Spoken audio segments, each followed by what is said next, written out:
$3 million! That is what 8,000 people pay a startup they found on the internet. No product in their hands. No delivery guarantee. Just a video, a backpack, and a promise.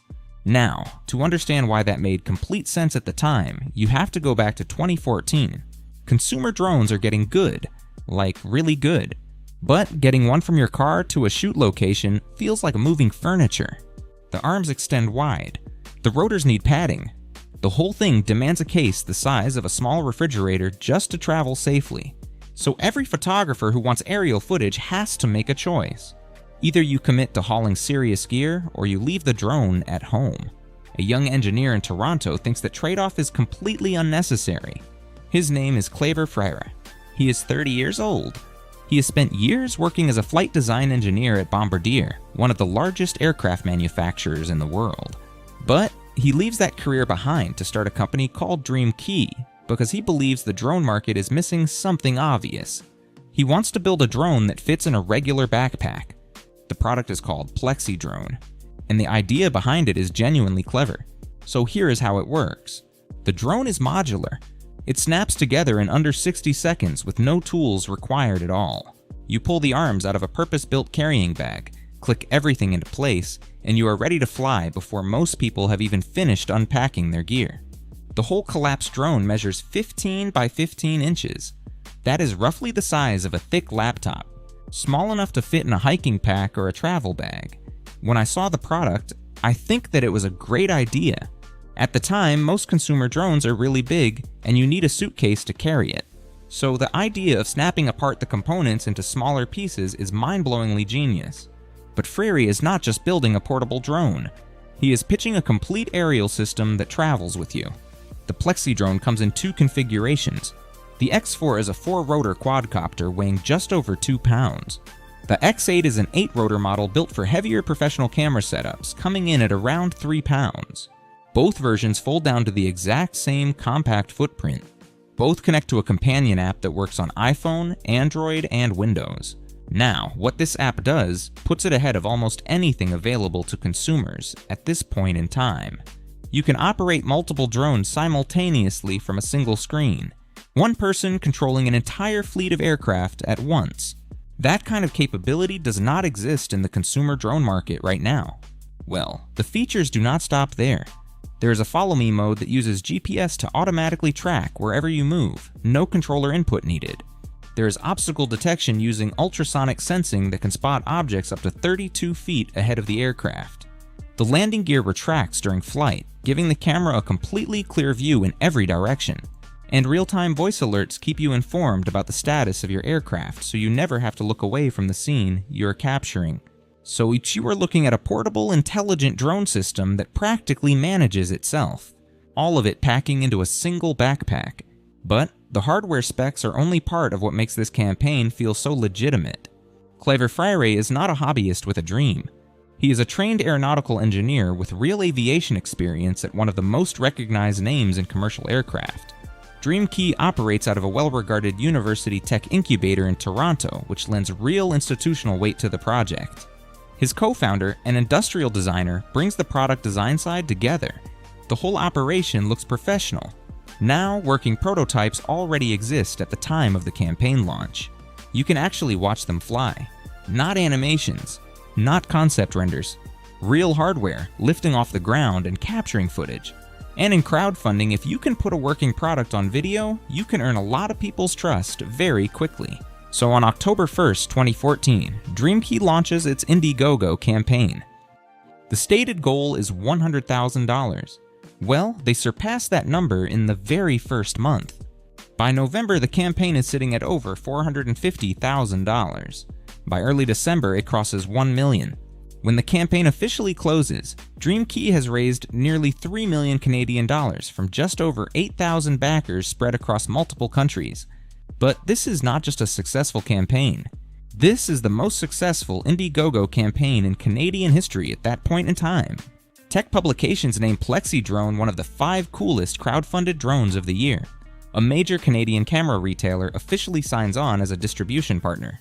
A wireless technology company announces a hardware partnership for the drone's communication system. Each new development adds another layer of credibility to what is already a remarkable show of public support. So backers are putting in serious money. If you are backing the basic 4-rotor configuration, you are committing around $700. The top-tier cinema package with the 8-rotor model and dual controllers runs close to $2,800. And thousands of people pay it without hesitation, because everything about this project says it is going to happen. Delivery is set for April 2015. Now, 6 months is a tight window for complex consumer hardware, but the engineering credentials are real. The prototypes fly. The funding is secured.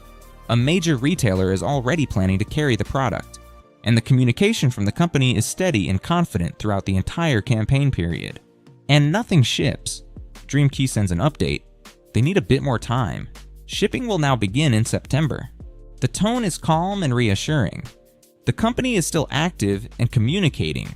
Videos keep coming in, showing parts arriving at the facility. Software development progress gets reported.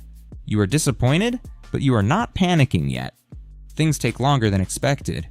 The project still seems to be moving. But September 2015 passes too. Still no drones. By December, refund requests start flowing in. Most of those go unanswered or get turned down. The company keeps sending updates. And then in early 2017, more than 2 years past the original delivery date, DreamKey publishes another update. This one says shipping will begin in 3 months. At this point, if you are one of the backers, you have been waiting over 2 years past the date you were promised. And the answer is still 3 months away. But here's what makes this entire situation genuinely difficult to process. DreamKey never simply disappears. Over nearly 5 years, the company sends out 106 campaign updates through Indiegogo, 106 separate communications, every single one carrying an optimistic tone. One recurring piece of content is footage of drone arms arriving at the company's own facility, not at backers' doors, at DreamKey's warehouse, framed as proof that manufacturing is moving forward, progress reports on the app, assurances that delivery is just around the corner, and virtually no actual drones ever reach actual backers. Now, in 2018, a major Canadian newspaper begins investigating the story. 4 full years have passed since the campaign launched. In an interview, Frary tells the journalists that every remaining unit will ship by August 2019.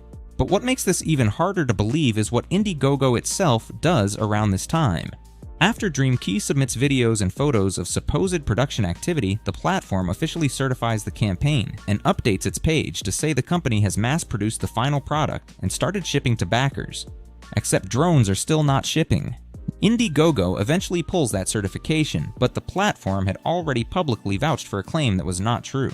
Well, July 2019 arrives and DreamKey sends its 106th update.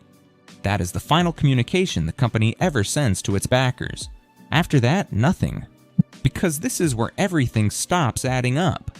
The campaign raises close to 3 million Canadian dollars, which works out to roughly 2.2 million US dollars.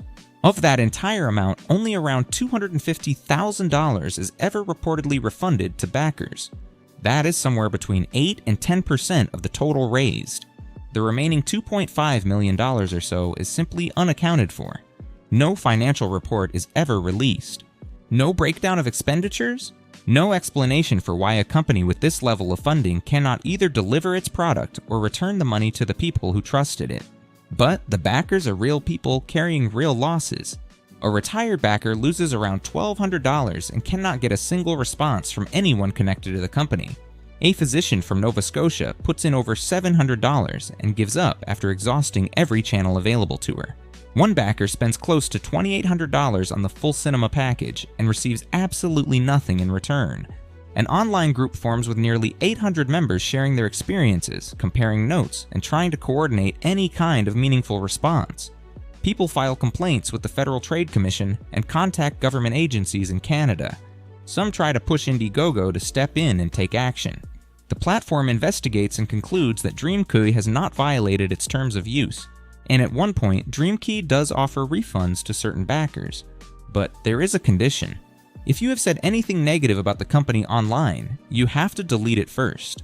So backers are being asked to erase their own complaints just to get a refund they are already owed. Now let that sink in. Close to $3 million raised. Almost nothing delivered. almost nothing refunded, and no rules technically broken, according to the platform. Because on crowdfunding platforms, you are not purchasing a product, you are backing an idea. There is no delivery guarantee built into the structure of the platform. Indiegogo collects somewhere between $110,000 and $150,000 in fees from this campaign and carries no liability when the project collapses without delivering anything. Well, things get stranger still. Backers start reporting that their Dream Key accounts are being deleted when they push too hard for answers. Email inquiries go completely unanswered. Freire becomes unreachable to journalists and backers alike. His co-founder follows the same pattern. But in August of 2018, something genuinely surreal happens in the middle of all of this. A severe storm hits Toronto. Freire and his co-founder end up trapped together in a flooding elevator. Water rises around them as they hold position near the top of the shaft, waiting for rescue. They make it out alive. And then they post about the whole ordeal on the drone company's own social media.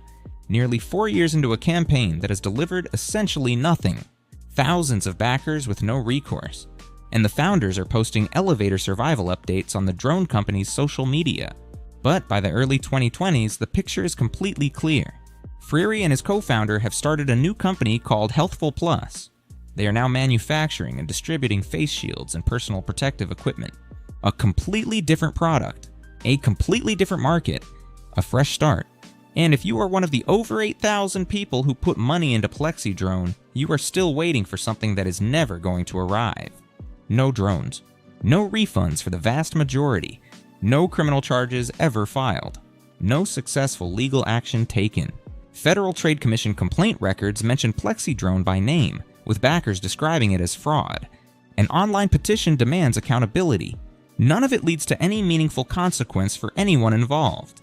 Dream Key remains a registered legal entity as of the early 2020s, but its drone operation is over, with nearly $2.5 million still completely unaccounted for. So what do you think about PlexiDrone? Let me know your thoughts in the comments down below. And if you like this video, please consider subscribing to this channel. I'll see you on my next video.